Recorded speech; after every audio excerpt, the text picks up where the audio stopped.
The emergency klaxons screamed through the crystalline halls of the Zephyrian royal palace, their piercing wail echoing off walls that had stood untouched for 3,000 years. Princess Lirelei pressed her back against the cold crystal barrier, her violet eyes wide with terror as she watched the impossible unfold before her. A human ship crude, ugly and impossibly small, had somehow penetrated the most advanced defense grid in the galaxy. It hung there in the void like a metal insult to everything the Zephyrian Empire represented. Sparks cascaded from its hull like dying stars, and yet it refused to die. "How?"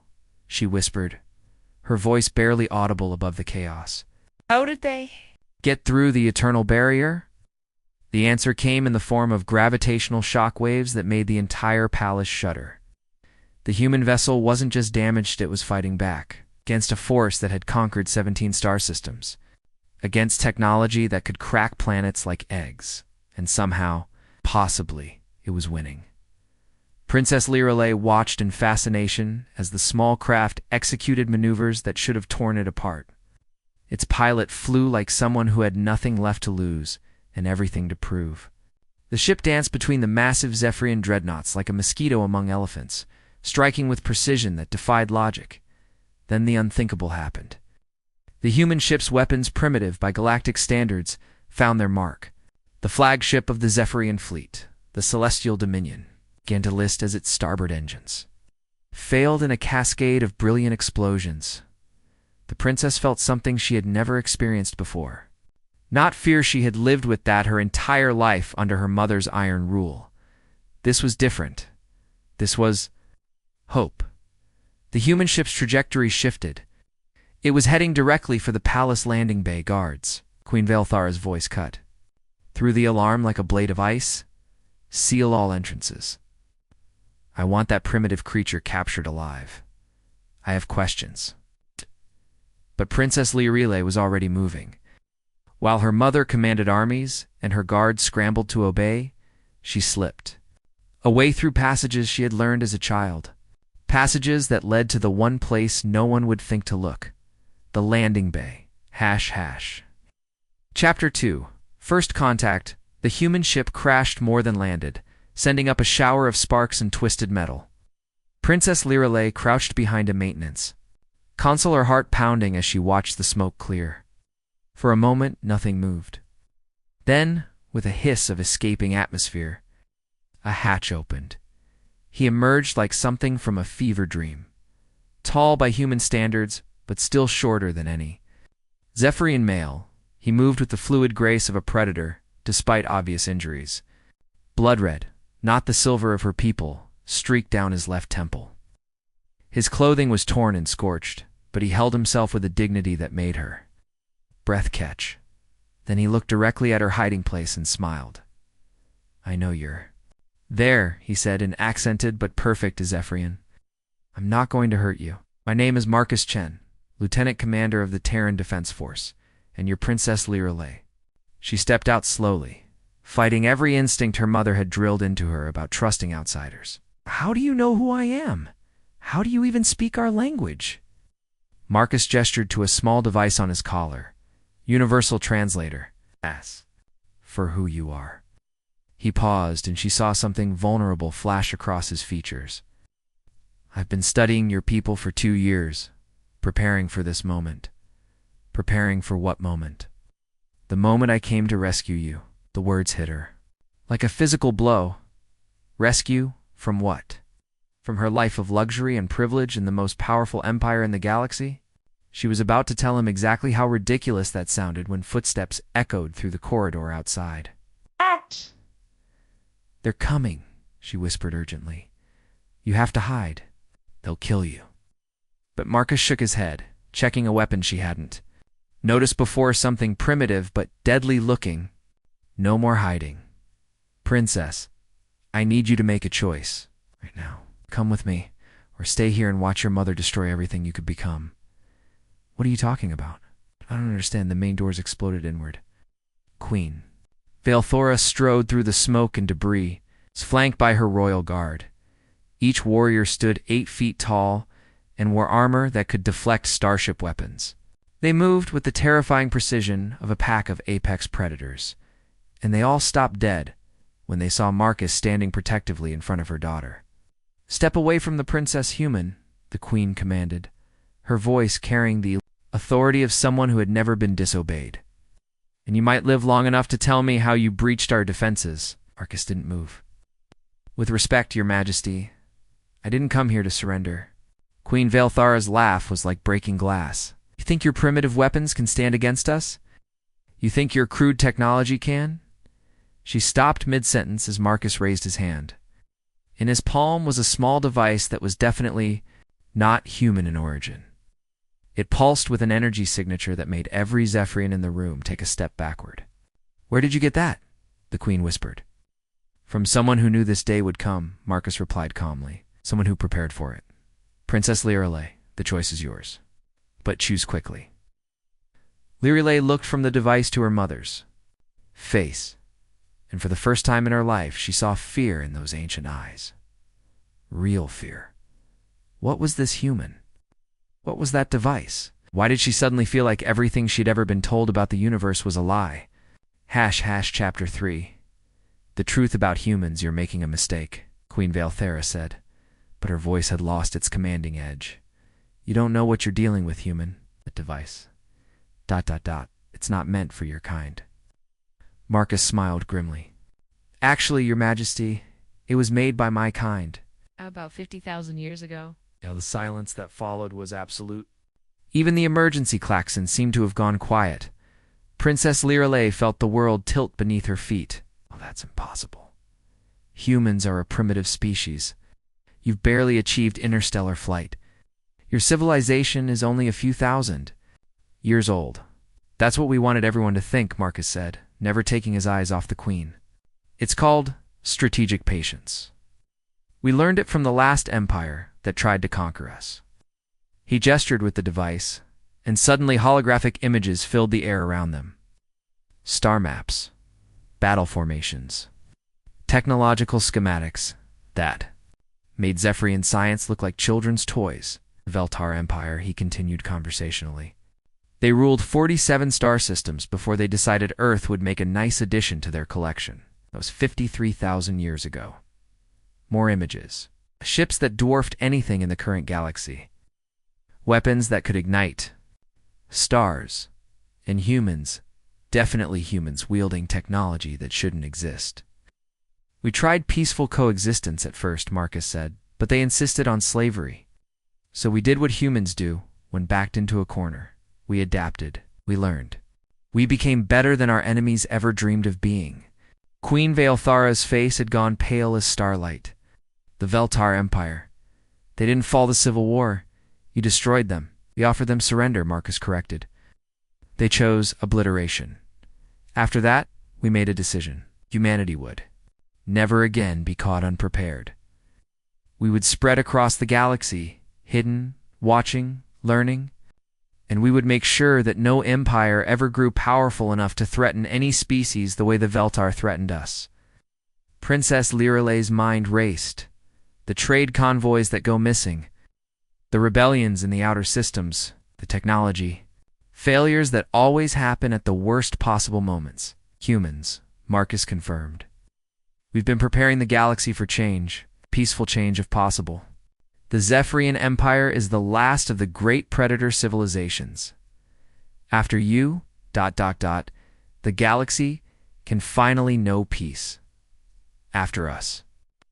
Queen Valthara's voice rose to a shriek. "You mean to destroy us?" "I mean to give your daughter a choice," Marcus said firmly. "And through her, give your people the same choice we offered the Veltar. Evolution or extinction." He turned to Lirelei then, and she saw something in his eyes that made her heart race for entirely different reasons than fear. "Princess, your people have amazing potential. Your art, your music, your philosophy, they're treasures that deserve to survive. But your empire, your conquest, your enslavement of other species, ... that has to end. And if we refuse," the queen demanded. Marcus's expression hardened. "Then, in approximately 6 hours, every Zephyrian military vessel in this system will experience simultaneous and catastrophic system failures. Your weapons will shut down, your shields will fail, and the 17 species you've conquered will have their chance at justice. The Queen staggered, as if struck. 6 hours. That's impossible. Our security was designed to keep out current galactic technology, Marcus interrupted. Not systems that predate your civilization by millennia. Princess, I need your answer. Clearly. Looked at her mother, really. Looked at her for the first time. She saw the fear. Yes, but also the calculation. The way her fingers twitched toward her personal communicator. Even now, even facing impossible odds, Queen Velthera was planning. Violence. What exactly are you offering me? Lirelei asked quietly. Marcus holstered his weapon and extended his hand. A chance to lead your people into a new age. A chance to transform the Zephyrian Empire into something worthy of your potential. And ... He hesitated, then smiled with surprising shyness. A chance to see the universe through human eyes. You're asking me to betray everything I am. I'm asking you to become everything you could be. The princess stared at his outstretched hand. Such a simple gesture, such enormous consequences. Behind her, she heard her mother's voice, low and deadly. Guards, kill the human now. But as the royal guard raised their weapons, Princess Lirelei made her choice. She took Marcus's hand. ##. Chapter 4. The Wedding of Worlds. 6 months later, the Great Hall of the Crystal Palace had never seen anything like it.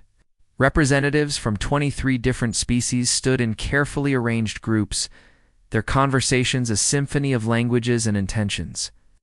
Zephyrian nobles rubbed shoulders with freed Corvani slaves. Terran ambassadors shared drinks with million quantum engineers. Former enemies negotiated trade agreements, while their children played together in the gardens. Princess Lirilla, soon to be simply Lirilla, as she had insisted, stood before the great mirror in her chambers, adjusting the simple white dress. She had chosen instead of the traditional crystal armor of a Zephyrian bride. Her reflection showed a woman transformed.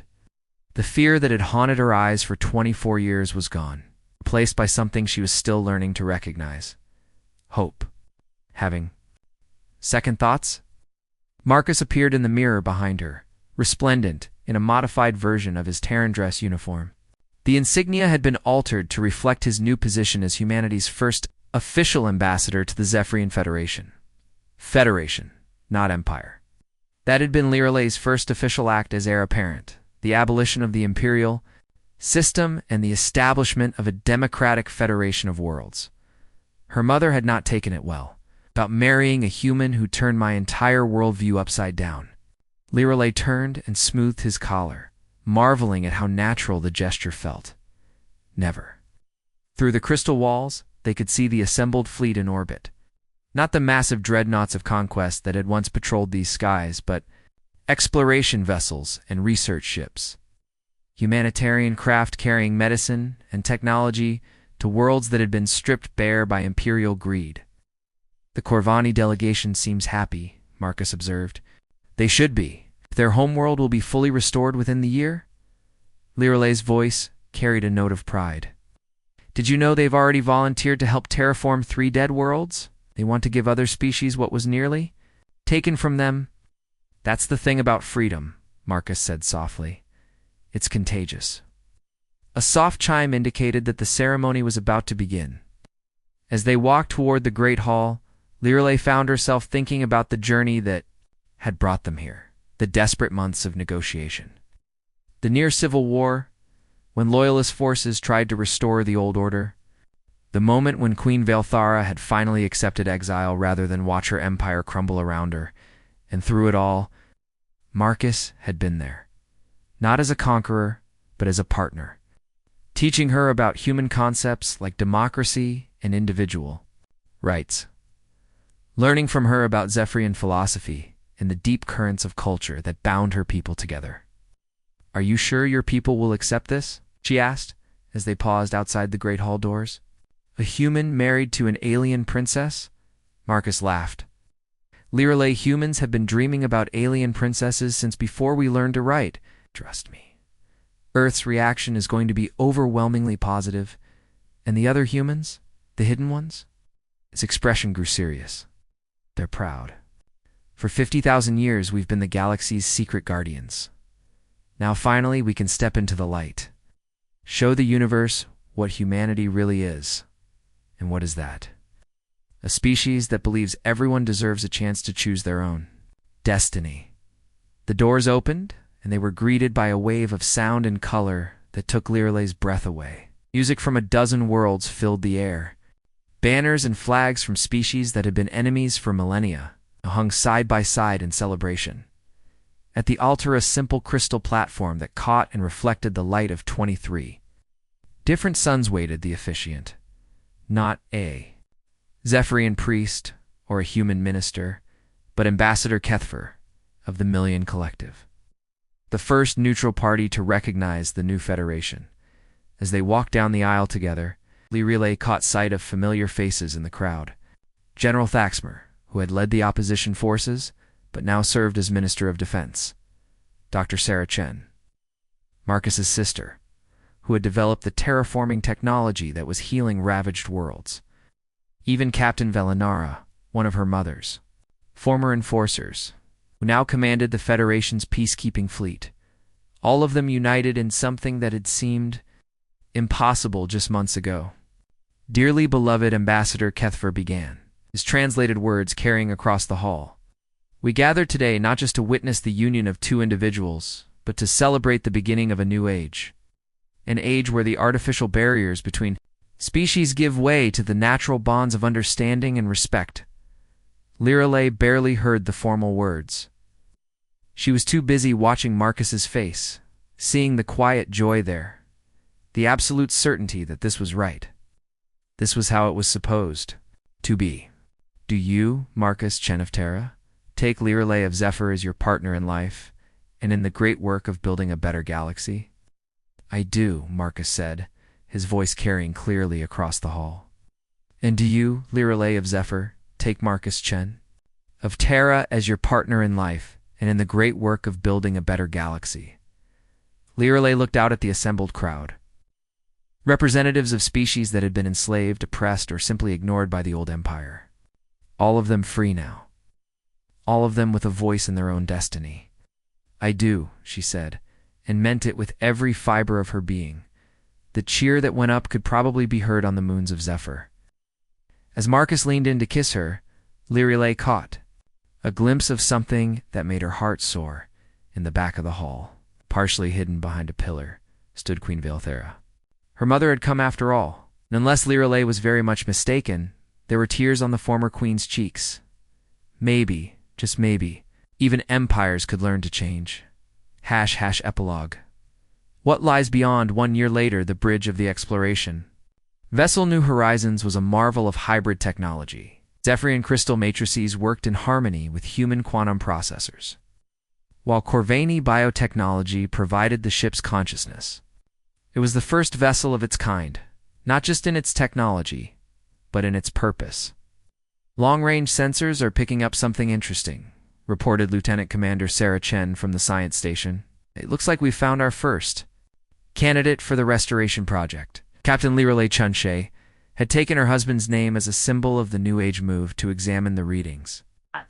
Before them, displayed in the ship's main viewer, was a world that had once been green, and blue, and alive. Now it was a scorched husk, another victim of the Veltar Empire's ancient hunger. Any signs of life? She asked. Minimal, but present, Sarah replied. Looks like some species managed to survive in underground colonies. They've been down there for... My God, Lirilay. 50,000 years? Captain Chen felt her breath catch. 50,000 years of hiding in darkness, waiting for a salvation that had never come until now. Marcus, she called to her husband, who was coordinating with the Corvani terraforming specialists. You're going to want to see this. He joined her at the viewer, and she saw his expression shift from curiosity to something much deeper. This was why they had built the Federation. This was why humans had waited so long to reveal themselves. Not for conquest, but for moments like this. Take us into orbit, Captain Chen ordered, and open a channel to the surface. All frequencies. The communications officer, young Million, who had requested assignment to the ship specifically to be part of the restoration project, and began working his console. "This is Captain Lirelei Chen of the Federation vessel New Horizons," she said, her voice carrying across space to the hidden survivors below. "We know you're there. We know you've been waiting. The wait is over. We've come to take you home." The response, when it came, was chaos. Joy and disbelief and hope all mixed together in a dozen different languages as an entire civilization dared to believe that their long nightmare was finally ending. Marcus slipped his hand into hers. She squeezed it gently. Around them, the bridge crew worked with quiet efficiency to begin the delicate process of first contact and world restoration. It would take months, maybe years, to bring this world back to life. But they had time now. They had all the time in the universe, so Marcus said softly, for her ears alone, any regrets about giving up the throne of an empire. At the viewer, where the first shuttles were already launching from the planet's surface, carrying beings who had never seen sunlight or breathed unfiltered air, she thought about the Federation growing stronger every day, with new worlds joining, not through conquest, but through choice. She thought about the children playing in the palace gardens, Human and Zephyrian and Corvani and Million, all learning that the universe was vast and wonderful and full of friends they hadn't met yet. "Ask me again in a few hundred years," she said with a smile, "when we've found all the lost worlds and healed all the old wounds and shown the galaxy what's possible when people choose cooperation over conquest. And if we never find them all, then we'll keep looking. That's what humans do, isn't it? You never give up." Marcus laughed. The sound bright and warm on the bridge of their ship as it began its approach to a world that would soon live again. "No," he agreed, "we never give up." Through the crystal walls of the observation deck, the stars wheeled in their ancient courses, indifferent and eternal. But for the first time in 50,000 years, they looked down on a galaxy where hope was stronger than fear, where diversity was celebrated rather than crushed, and where two unlikely lovers had helped write the first chapter of a story that would echo through the ages. The story of the day that humanity stepped out of the shadows and reminded the universe what it meant to be truly free.